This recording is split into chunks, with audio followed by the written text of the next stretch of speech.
성도 여러분 안녕하십니까? 예, 복된 안식일입니다. 오늘 우리 예배를 시작하기 전에 좀 환영해야 될 분들이 있으시네요. 먼저 우리 김지용 집사님 옆에 앉아 계시는 윤연순 사모님이신데요.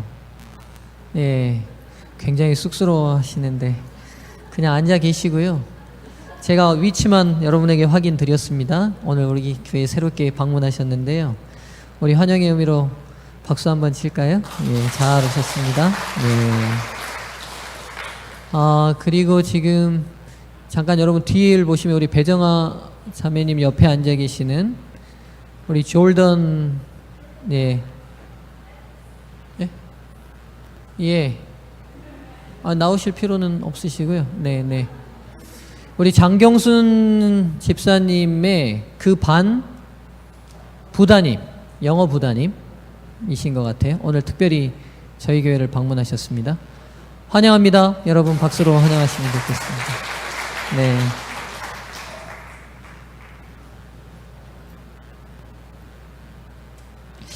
영어로 설교를 준비해야 될 것 같아요. 앞으로는 제가. 네.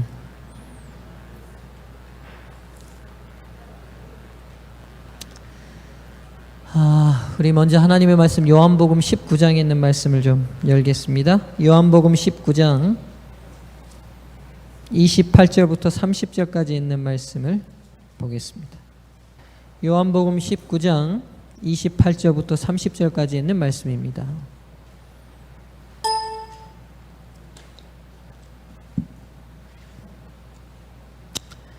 이후에 예수께서 모든 일이 이미 이룬 줄 아시고, 요한복음 19장 28절부터 30절입니다. 이후에 예수께서 모든 일이 이미 이룬 줄 아시고 성경으로 응하게 하려 하사 가라사대 내가 목마르다 하시니 거기 신 포도주가 가득히 담긴 그릇이 있는지라. 사람들이 신 포도주를 머금은 해용을 우슬초에 메어 예수의 입에 대니 예수께서 신 포도주를 받으신 후 가라사대 다 이루었다 하시고 머리를 숙이시고 영원히 돌아가시니라. 예수님께서 십자가 위에서 7마디를 하셨거든요. 그걸 우리가 이제 가상 7언이라고 합니다. 그 중에 지금 여기 가상 7언 중에 한 말씀이 기록되어 있는데, 예수님이 지금 가라사대 뭐라고 하셨다고 되어 있죠? 다 이루었다. 예. 오늘 이제 십자가 세 번째 시간으로 다 이루었다는 말씀이, 예수님께서 십자가 위에서 하신 이 다 이루었다는 말씀이 도대체 어떤 의미가 있을까를 좀 더듬으면서 우리가 구속의 사역을 좀 살펴보도록 하겠습니다.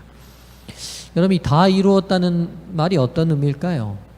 물론 말 뜻은 여러분 다 아시죠? 뭔가를 다 완전히 성취했다는 말입니다. 그럼 도대체 예수님께서 지금 무엇을 이루셨다고 지금 말씀하시는 걸까요?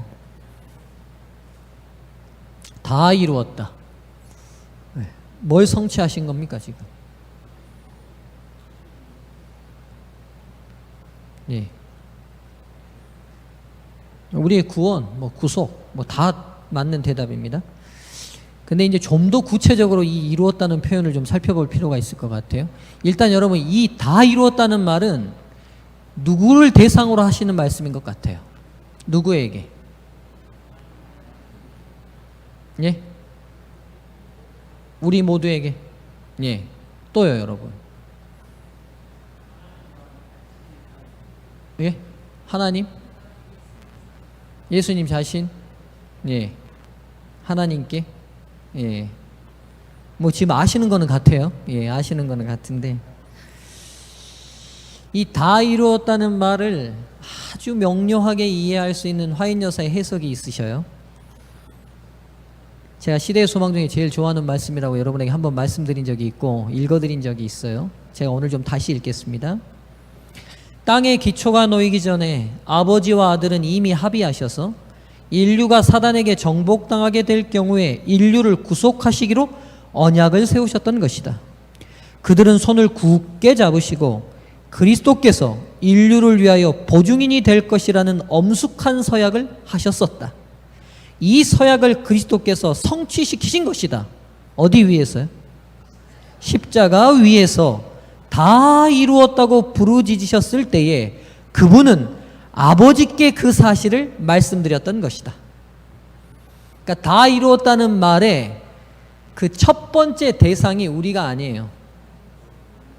그분이 아주 고통스러운 그 마지막 순간에 다 이루었다. 외국인이 있으니까 영어로 할까요? It is finished 그랬어요. 다 이루었다. 이 말씀이 우리에게 하신 말씀이 아니고 누구에게 하신 말씀이에요? 아버지께 하신 말씀이에요. 성부께 하신 말씀이에요. 좀 더 읽겠습니다. 계약은 완전히 이행되었다. 그러니까 언약은 완전히 이루어졌다는 거예요. 누구하고 맺은 언약이에요? 예, 그러니까 여러분 자꾸 우리를 어디다 끼워 맞추려고 그러시지 마세요. 구속을 오해하는 구속의 경륜을 오해하는 첫 번째 문제가 어디서 생기냐면 구원을 받는 대상이 우리임에는 틀림없지만 구원을 이루시는 분은 전적인 권한이 삼위께 있는데 그 삼위의 사역에 인간이 자꾸 끼려는 데부터 구속이 흐트러지는 거예요. 구속의 대상은 우리에게 틀림없어요. 그러나 그 구속을 이루시는 전적인 권한과 주권은 삼위 하나님께 있으세요. 근데 그 삼위 하나님의 사역에 자꾸 인간이 밥숟가락을 올리려고 그래요. 이게 구속을 복잡하고 어렵게 만드는 거예요. 좀 더 읽을게요. 이제 그분은 다음과 같이 아랜다.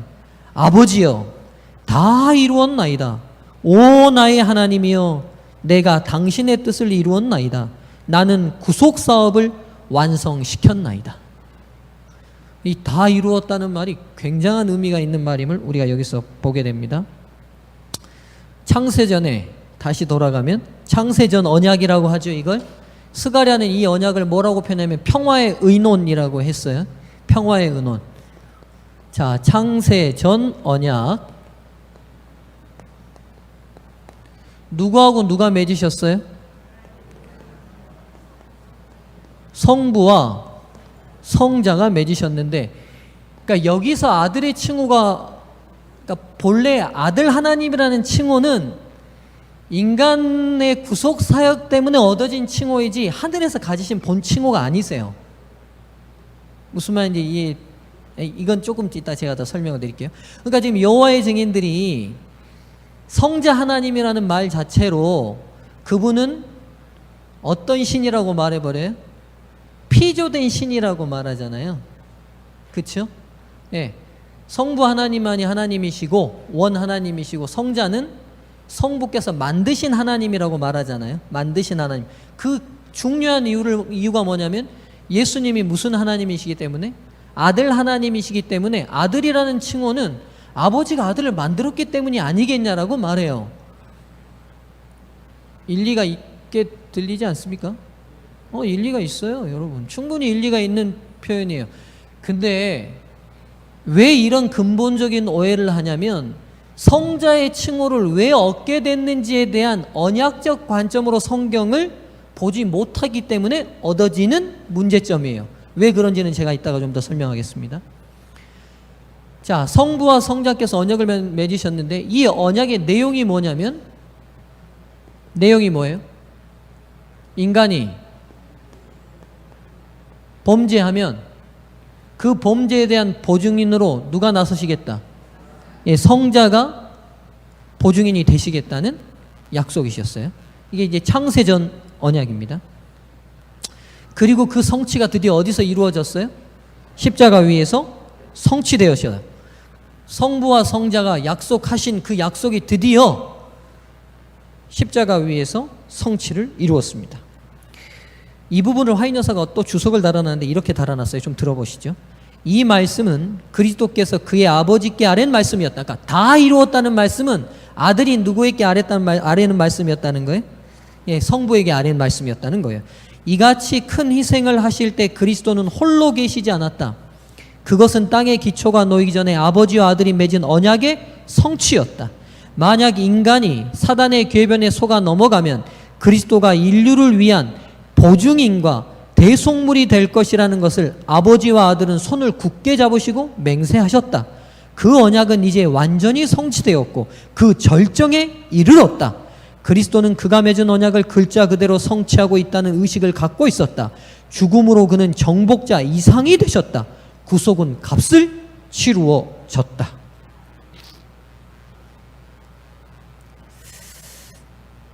여러분, 다 이루었다는, 제가 주석서를 많이 살펴보진 않았는데 이렇게 주석을 화인여사처럼 하신 신학자는 모르겠어요. 제가 좀 더 찾아봐야 되지만 못 본 것 같아요. 그러니까 이게 성경을 관통할 뿐만 아니라 영감이 없이 이렇게 기록한다는 건 제가 불가능한 것 같아요. 그러니까 지금 창세전 언약의 현장을 계시로 보지 않고 이게 기록이 가능할까, 저는 이런 생각이 들거든요. 제가 볼 때는 이게 계시로 보셨을 것 같아요. 이 창세전 언약을 보셨기 때문에 이 명료한 이 성경이 관통되는 이 구속의 사역을 이렇게 해석해 놓을 수 있는 능력이 있지 않았는가 하는 생각이 듭니다. 여기서 이제 언약을 좀 정리할게요. 여러분, 성경은 크게 옛 언약과 새 언약으로 나뉘죠.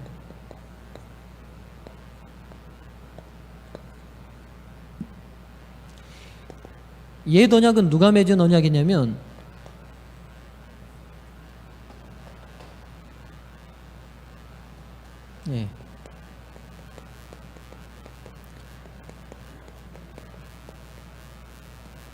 하나님과 아담이 에덴 동산에서 언약을 맺었어요. 이게 이제 아담 언약인데, 이 옛 언약은 하나님과 아담이 언약을 맺었는데, 이 언약을 우리가 옛 언약이라고도 하지만 이 언약은 행위 언약입니다. 아담이 뭐 할 때만 지켜지는 언약이에요? 하나님 말씀에 행동으로 순종할 때만 이 언약이 유지돼요. 근데 이 언약이 어떻게 됐죠?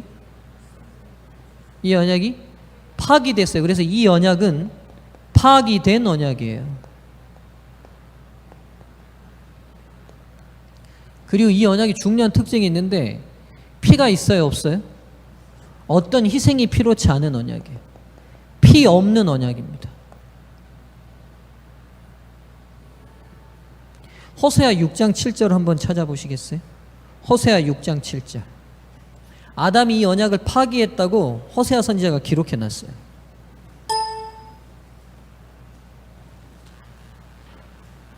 찾으신 분 한번 크게 읽어주시겠습니까?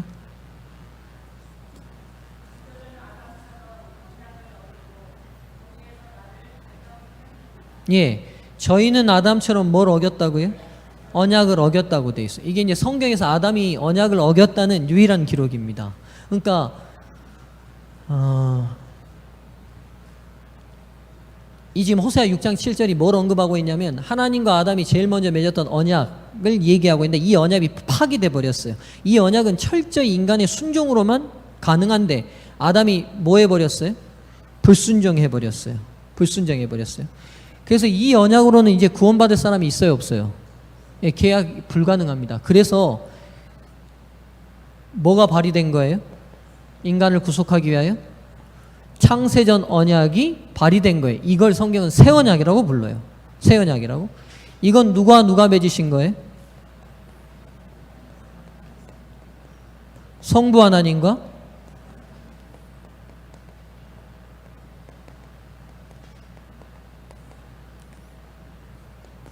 성자 하나님이 맺으신 거예요. 자, 이제 이게 달라요. 대상이, 언약 맺은 대상이 다르다고요. 자, 보세요.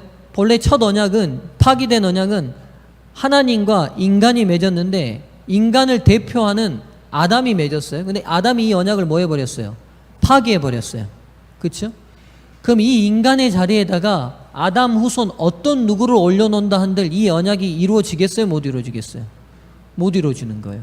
그래서 이 인간의 자리에 누가 대신 와주셔서 인간을 대신해 주시겠다고 약속하신 거예요?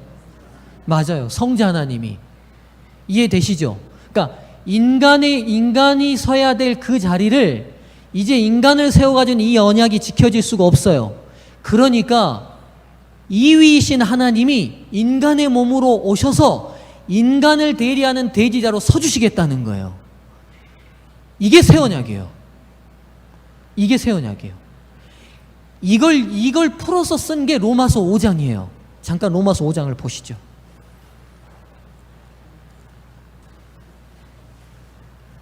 로마서 5장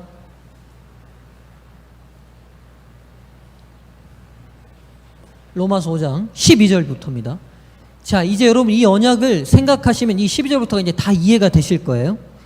이러므로 한 사람으로 말미암아 죄가 세상에 어떻게 하고 들어오고. 자, 기억하셔야 될 게 있는데, 언약은 모든 대상들이 함께 맺는 게 아니라 그 대상 공동체를 대표하는 대표자와 한 사람이 맺어요. 그러니까 전 인류를 대표하는 대표성을 누구한테 하나님이 주셨어요?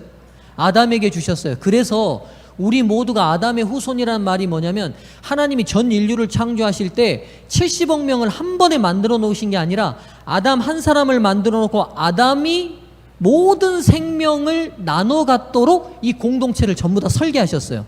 무슨 말인지 이해되시죠? 그래서 하와도 끝내는 어디서 온 거예요? 아담의 옆구리를 떼서 만들어진 이유가 있는 거예요. 구속사적으로 이유가 있는 거예요. 하나님이 아담을 만드셨던 것처럼 하와도 흙으로 만드시고 코에 생기 불어넣으시면 되잖아요. 근데 굳이 아담의 갈비뼈를 빼서 아담의 혈육의 몇 부분을 굳이 떼서 만든 이유가 뭐냐고요? 모든 생명의 대표성을 하나님이 누구에게 두신 거예요? 아담에게 두신 거예요. 아담에게. 그래서 하와도 끝내 아담의 생명력을 나눠 가진 존재인 거예요. 그래서 성경이 특이하게도 범죄가 누가 했어요? 범죄가 누가 했어요? 아니, 사실적으로 첫 번째 누가 선악과를 먹었어요? 그러니까 장가 잘못 가가지고 아담이 그렇게 된 거잖아요. 여자 잘못 만나가지고. 네? 옆에 부인 보지 마세요. 제가 이런 말 할 때 여러분 큰일 납니다. 근데 성경이 하와가 죄가 있다고 절대로 정죄하지 않고 죄가 누구한테 있다고 자꾸 정죄해요? 아담에게 있다고 정죄해요. 무슨 말인지 알겠죠, 여러분? 하와는 아담의 생명력을 나눠 가진 생명이에요. 그가 존재가 낮은 의미가 아니에요. 하나님이 대표성을 누구에게 주시냐면 아담에게 주셨기 때문에 아담이 범죄하지 않았다면 인류에게는 죄가 시작됐다 안 됐다? 되지 않아요, 여러분. 그래서 하와가 만일 선악과 먹고 아담이 그 선악과를 거부했으면 하와의 생명력만 소진되고 전 인류의 생명력은 범죄하지 않은 채 지냈을 거예요. 근데 하와의 꼬임에 빠져서 누가 넘어가 버린 거예요? 아담이 넘어가면서 아담으로부터 생명을 공급받을 모든 생명체 우리 모두가 다 죽을 운명과 죄인의 운명이 돼버린 거예요. 이걸 로마서 5장에, 이게 구속의 신비고 과학이에요. 이걸 왜 그렇게 해놓으셨어요? 따지지 마세요. 그 법칙이 하나님 그렇게 만드셨어요. 그냥 막 얼음을 물에 가까이, 아니 뭐 얼음을 불에 가까이 되면 막 녹는데 왜 녹냐고 따지시는 분 없잖아요. 녹아요. 그 법칙이에요. 맞잖아요. 물이 위에서 아래로 떨어져요. 그거 왜 위에서 아래에서 떨어지냐고 따지시는 분이 있어요? 그거 맨날 따져봤자 소용없는 거야. 하나님이 만드신 법칙이라고요. 하나님께서 인류를 계획하신 법칙이 뭐냐면 아담의 생명력으로 전 인류를 퍼뜨리시겠다고 계획하신 거예요. 그래서 한 사람으로 말미암아 뭐가 들어온 거예요? 죄가 들어온 거예요. 로마서 5장 12절. 이러므로 한 사람으로 말미암아 죄가 세상에 들어오고 죄로 말미암아 뭐가 왔나니? 사망이 왔나니. 이와 같이 모든 사람이 뭘 지었다고 그래요? 죄를 지었으므로. 네. 억울하신 분 있으시죠? 내가 선악과를 한 번이라도 복이라도 했으면 덜 억울할 텐데, 막 이렇게 생각하신 분이 있을지 모르겠는데, 이게 어쩔 수 없어요. 우리가 아담의 생명력을 나눠 가진 결과예요. 사망이 모든 사람에게 어떻게 된 거예요? 이르러 왔습니다. 13절. 죄가 율법이 있기 전에 세상에 있었으나 율법이 없으니 죄를 죄로 여기지 아니하느니라. 14절. 아담으로부터 모세까지 아담의 범죄와 같은 죄를 짓지 아니한 자들 위에도 뭐가 왕노릇했어요?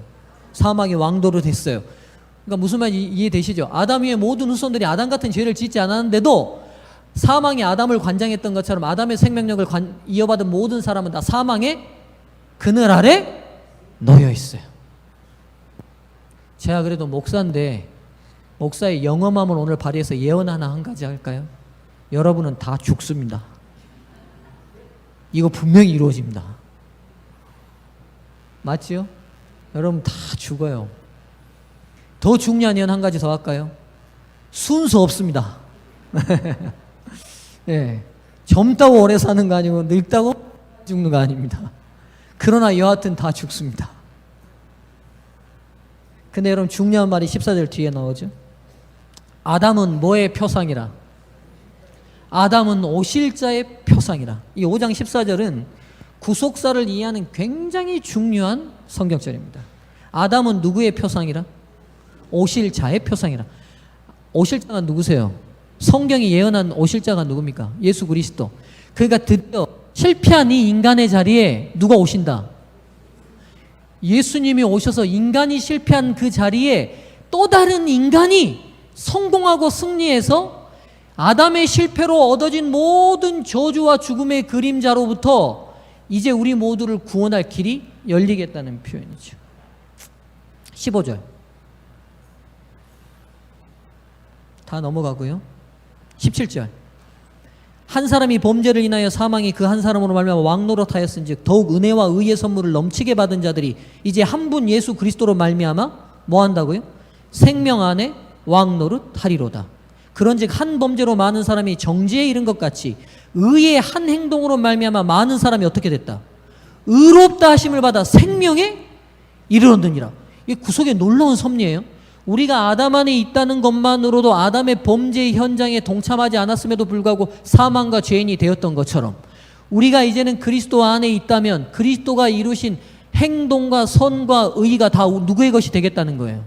우리의 것이 되겠다는 거예요. 그러니까 여러분 구속의 과학이 논리적이에요.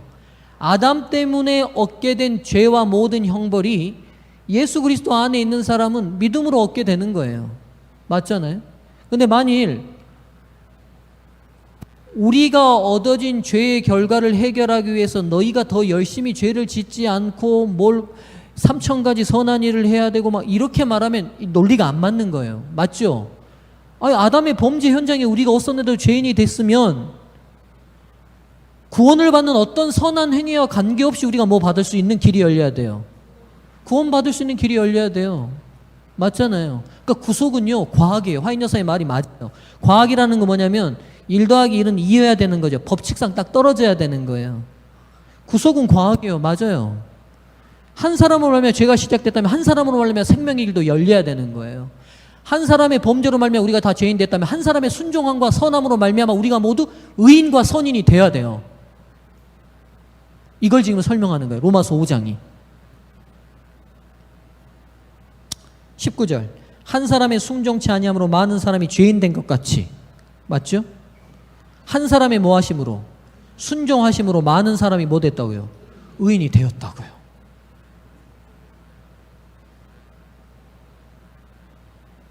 자,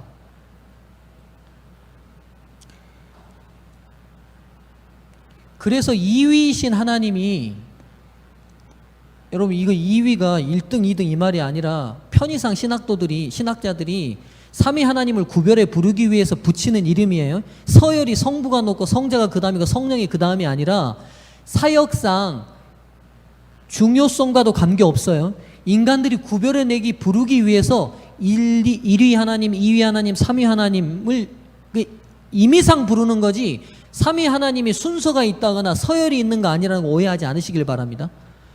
그러니까 이 2위였던 하나님이 인간의 위치로 와주신 거예요. 그러면서 얻게 된 칭호가 뭐냐면 아담이 하나님의 뭐였던 것처럼 아들이었던 것처럼 아들의 자리로 왔으니 그분이 무슨 칭호를 얻으신 거예요?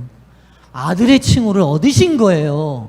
성부가 성자를 만들어서가 아니라 인간 아들이 범죄한 그 자리에 하나님이 대신 아들이 돼 주셔서 우리의 자리를 다시 구원을 이루시기 위해 그분이 얻은 칭호가 아들의 칭호라고요. 근데 이걸 그분이 만들어졌다고 그대로 믿으면 언약을 기본적으로 이해하지 못한 거예요.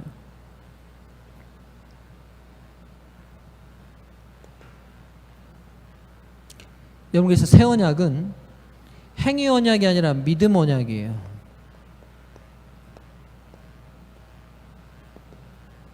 그리고 이 언약은 뭐가 있냐면 피가 있어요. 왜 믿음 언약이냐면 성자가 성부의 모든 요구를, 여러분 구속을 받는 방법은 지금도 똑같아요. 하나님 말씀에 전적으로 뭐 해야 돼요? 순종해야 구원받아요. 여러분 구속의 방법은 전적으로 흐트러지지 않았어요. 그대로 율법에 100% 순종해야 돼요. 하나님의 율법에. 근데 그 율법이 어느 수준이냐면 마음속에 1점의 죄도 존재하지 않는 단계로 순종해야 돼요. 무슨 말인지 이해되시죠? 그렇게 순종해야 구원 받는 거예요. 근데 그걸 누가 이루신 거예요? 성자가 이루신 거예요. 그리고 그 성자가 아들의 자리에 와서 이루신 것을 믿음으로 받아들이면 모든 사람에게 누구의 위치를 주겠다는 게 구원이에요? 성자 하나님이 이루신 아들의 위치를 주겠다는 게 구속의 경륜이에요. 놀라운 신비예요. 놀라운 신비예요. 시대 소망에 있는 말씀 하나 좀 더 읽어볼게요. 예수님을 뭐라고 표현하냐면 우리의 대리자요 보증인이 되시는 그리스도께 우리 모두의 죄가 놓였다. 그러니까 예수님이 이 자리에서 얻으신 두 가지 위치가 있는데 하나는 대리자고 하나는 뭐래요? 보증인이래요. 자, 아담이 이 행위 언약을 파기했어요. 그 언약이 파기됐으면 아담이 어떻게 돼야 되죠? 선악과를 뭐 하겠다고 약속하셨어요? 죽겠다고 했으니까 죽어야 되잖아요. 하나님의 저주로 죽어야 돼요. 그 생명이 죽어야 되는데 그 죽음을 누가 대신 보증한 사람이 대신 그 죽음을 받으셨어요. 맞죠? 그리고 아담이 실패한 순종을 그분이 다 이루셨어요. 누구로? 인간의 뭘로? 대리자로. 그러니까 하나님의 저주는 다 보증인이 받으시고 인간이 이루지 못하는 완전한 순종은 그분이 대리자로 다 이루셨어요. 우리를 율법의 정죄에서 구속하시려고 그분은 범죄자로 헤아림을 받으셨다. 아담의 모든 자손의 죄가 그분의 마음을 눌렀다. 여러분, 우리가 지은 죄를 A4 용지 한 장에다 다 기록한다가 치죠. 물론 더 많겠지만 한 장씩만 쓰십시오. 한 장씩만 쓰면 대한민국 사람이 한 장씩 다 썼어요. 그럼 몇 장입니까? 남북한 민족이 다 썼다고 칩시다. 7천만 장이에요. 전 인류가 다 썼다고 칩시다. 몇 장입니까? 70억 장이에요. 그 예수님 위에 70억 장 넘으면 어떻게 되시겠어요? 종이 무게도 눌려서 죽으실 것 같아요. 근데 우리가 지은 죄가 A4 용지 어디 한 장뿐이겠습니까? 그러니까 그분이 그 죄를 다 지은 거예요. 여러분 또 한번 생각을, 이제 죄에 대한 관념들을 우리가 좀 더 좀 현실감 있게 받아들여 보시자고요. 장로님, 제가 사기를 쳤는데 장로님이 오해받고 법정에 들어갔다고 치시죠. 제 죄를 대신 쓰고 그리고 10년형을 받았어요. 억울하시겠어요? 안 억울하시겠어요? 여러분, 내가 짓지도 않은 죄 때문에 옥살이를 1년만 해도, 아니요 1년이 아니라 1개월만 해도요, 그 억울함을 어떻게 감당하십니까? 세상에서 제일 힘든 일이 억울한 일 당할 때예요. 내가 한 거 받는 건 사람들이 어때요? 내가 한 일에 대해서 죄값 받는 건, 네, 뭐 좀 힘들긴 해도 내가 죄를 지었으니 그러니 생각하는데, 내가 더 하지도 않은 일에 대해서 그 죄를 대신 다 감당해야 된다 했을 때 여러분 어떠실 것 같아요? 우리는 우라병 나서 못 살 거예요. 근데 예수님은 그분이 하나도 짓지 않는 전 인류의 모든 죄를 그분이 단순히 짊어진 억울함만 가지신 것이 아니라 그 죄의 모든 죄책감을 본인이 다 느끼셨다는 거예요. 십자가에서. 가령 예를 들면 내가 사람을 죽였는데, 사람을 죽이고 나면 여러분 정상적인 사람 같으면 못 견디겠잖아요. 그렇죠? 근데 그 죄책감을 내가 느낀 게 아니라 억울하게 옥살이하는, 그러니까 이제 염장로님이 내 대신 감옥도 들어갔는데 감옥만 들어간 게 아니라 거기서 내가 느껴야 될 죄책감도 염장로님이 느낀다고 생각해 보세요. 받을 형벌도 염장로님이 받고. 김송희 집사님, 이거 그냥 예니까 너무 심각하게 생각하지 마십시오. 제가 그냥 좀 여러분들이 좀 더 이해할 수 있게, 어떻게 하면 좀 더 이해할 수 있을까 예를 드는 거예요. 근데 예수님이 그걸 당하신 거죠. 인간이 당해야 형벌도 다 받으시고, 그래서 자비가 한 방울도 섞이지 않는 진노의 잔을 다 마신 거예요. 생각해 보십시오, 여러분. 여러분 죄를 조그마한 잔에다가 한 잔씩만 담아 봅시다. 조그마한 잔에다가 소주 마시라고 해볼까요? 소주 같은 잔에다가 여러분 죄를 다 한 장씩 담았어요. 몇 잔이에요 그러면? 우리 교인 200명이라고 치면 200잔이에요. 남북한 민족 합치면 몇 잔이에요? 7천만 장이에요. 인류면 현 인류와 70억 잔을 그 혼자 다 마시면 어떻게 돼 있어요? 먹다가 죽겠죠. 지금 여러분 십자가에서 예수님이 겪으셨던 감이 오시냐는 거예요. 지금 그분이 느끼셨던 느낌이 못 박히는 이런 고통을 시대소설 읽어보면 그분이 다 잊으셨다고 그랬어요. 그 죄책감 때문에 그 죄의식, 죄 그 자체가 되셔서 겪으셨던 그 고통이 못 박히고 가시관 쓸린 것은 순간 다 잊어버리셨다고 기록이 있어요. 그게 십자가죠. 이 놀라운 오묘예요. 우리가 죄인이라 저도 설명하면서도 그분이 느끼셨을 그 고통이나 아픔이나 그러니까 오죽하면 심장이 파열되셔 버렸잖아요. 그분이 심장 파열로 돌아가셨는데 그 고통이 어떤 건지 저도 완전히 알 수 없어요. 그러나 이런 것들을 좀 대비해서 좀 생각해 봐도 진짜 보통 고통스럽지는 않으셨을 것 같다는 생각은 드는 거죠.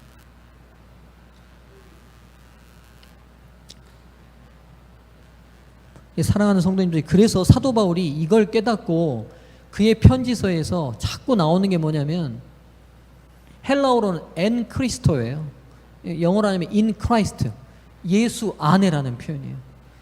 너희가 예수와 함께 죽었고 예수와 함께 다시 살고 자꾸 예수 안에 우리가 다 그리스도 안에 있으면 우리 모두가 다 새로운 피조물이고 우리가 그리스도 안에서 다시 살고 우리가 그리스도 안에서 계속 그리스도 안에를 강조하는 이유가 뭔지 이게 이제 언약적 관점으로 보면 이해가 되는 거예요. 우리가 온전히 이루신 인간의 대리자로 인간의 보증인으로 오신 성자 안에 들어가지 않는 이상 인간이 다시 구속받을 방법은 없는 거예요. 우리가 그리스도 안에 있으면 모든 게 해결되는 거예요. 우리가 지금 성화 안 되는 것도 그리스도 안에 있으면 해결되는 문제예요. 그것까지도 약속하신 거예요. 그래서 성도님들이시여, 내가 뭘 할까를 너무 많이 고민하지 마시고 그리스도께서 뭘 이루셨나를 많이 생각하시면 좋겠어요. 제가 생애예배를 선택한 이유가 있어요. 여러분 읽으시니까 좀 어떠신가요? 은혜가 있으십니까? 네, 있으신가요? 저도 오늘 6장까지 읽어야 되죠? 오늘 6장 제목이 뭡니까? 읽었는데 잊어버리셨어요? 믿음과 받으심이죠. 5장은요 헌신, 4장은요 고백, 3장은요 회개, 2장은요 죄인에게 필요한 그리스도, 1장은요 인류를 위한 하나님의 사랑. 근데 어제 헌신 장면에 모든 우리에게 얘기하잖아요. 실망하고 낙담하는 여러분들이여, 위를 쳐다보라, 그리스도를 쳐다보라, 그리스도를 쳐다보라. 계속 얘기하잖아요. 그러니까 제가 보니까 신앙이 단계가 있는 것 같더라고요. 신앙 처음 할 때는요 뭔가 좀 잘해야 될 것 같은 열심에 막 노력을 많이 해요. 근데 신앙의 고수가 될수록 이제 이 힘이 빠지기 시작합니다. 이 힘이 빠져요. 이 인간적인 힘이. 그리고 일은 하는데 전혀 힘들지 않게 일하는 것 같아요. 누구 안에 있으면? 그리스도 안에 있으면. 일은 해요, 이분이. 일 엄청 하는데 전혀 힘들어 안 보여요. 근데 여러분 이제 힘들어간 특징이 있어요. 예수가 없이 일하면 일은 조금 하는데 막 엄청 힘들어해요. 막 그 교회 일은 혼자 다 하는 것 같은.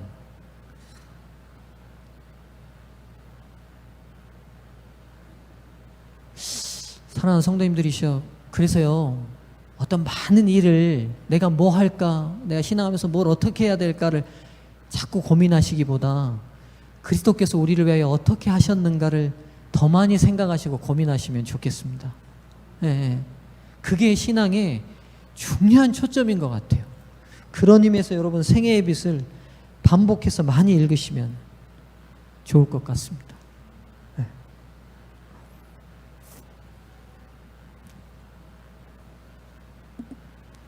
한 성경절만 찾고 오늘 정리하고 마치겠습니다. 빌립보서 2장으로 가시죠. 이제 이 그림을 머리에 그리시고 빌립보서 2장을 읽으시면 이해가 물론 이해가 그동안 되셨겠지만 빌립보서 2장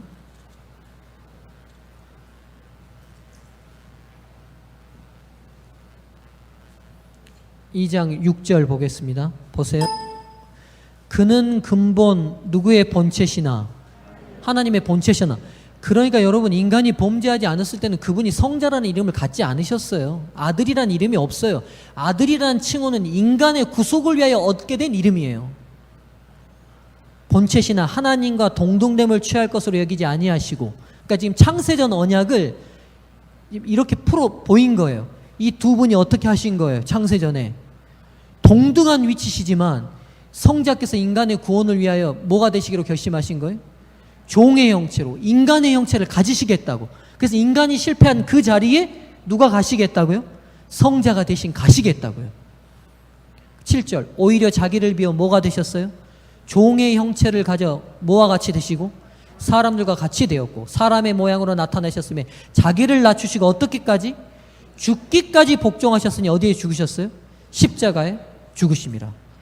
이러므로 하나님이 그를 지극히 높여 모든 이름 위에 뛰어난 이름을 주사 하늘에 있는 자와 땅에 있는 자들과 땅 아래에 있는 자들로 모두 무릎을 예수의 이름에 꿇게 하시고. 이 말씀이 이제 이해되셔야 돼요. 왜요? 예수 그리스도의 이름을 꿇는 그 사람에게 누구의 권한이 주어져요? 이제는 예수님이 얻으셨던 성자의 권한이 얻어지는 거니까, 그리스도를 주로 받아들인 사람에게는. 11절, 모든 입으로 예수 그리스도를 뭐라 시인했어요? 주라 시인하여 하나님 아버지께 영광을 돌리게 하셨느니라. 창세전 언약을 다 푼 거예요. 이 빌립보서 2장 6절부터 11절의 말씀입니다. 오늘 설교를 좀 빨리 마치겠습니다. 여러분 더우신 것 같으니까 빨리 가서 안식하시라고. 정리하고 마칠게요. 하나님과 인간 아담이 맺었던 언약은 파기됐어요. 행위로만 지켜지는 언약이고 절저한 순종으로만 이루어지는 언약, 이 언약 자체가 불가능합니다. 근데 끊임없이 인간의 욕심이 뭐냐면 이 아담의 자리에, 이 성자의 자리에 자꾸 누구를 데려다 놓으려고 그래요? 우리 자신을 데려다 놓으려고 그래요. 그리고 우리 자신을 데려다 놓으면서 미흡하니까 남과 비교해서 좀 잘하면 이룬 것처럼 착각하게 사단이 만들고, 남보다 좀 못하면 본인이 미흡해가지고 실망해서 그리스도로부터 떨어지게 만드는 게 사단의 전략이에요. 무슨 말인지 이해되시죠? 틀림없어요. 그래서 여러분, 구속은 끊임없이 죄인이 우리 자신을 살피는 것이 아니라 온전히 성부와 성자의 언약을 성취하신 성자를 바라보는 것이 저와 여러분이 해야 될 중요한 사역의 초점입니다. 이 아담의 자리에 누가 오셨냐면 약속하신 대로 성자가 오셨고, 아담이 먼저 치러야 될 영원한 죽음을 보증인으로 십자가에서 죽으셨어요. 그리고 죽으실 뿐만 아니라 인간 예수로 오셔서 온전히 성부의 율법의 1.1획도 범죄하지 않고 완전한 순종을 보이셨어요. 근데 그 순종도 인간의 대리자로 오셨기 때문에 누구의 것이 될 수 있는 거예요?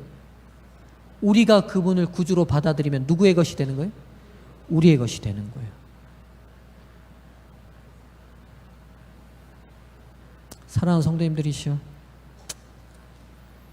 우리가 그리스도의 놀라운 십자가의 은혜를 제가 설명하는 것 그 이상으로 더 깊은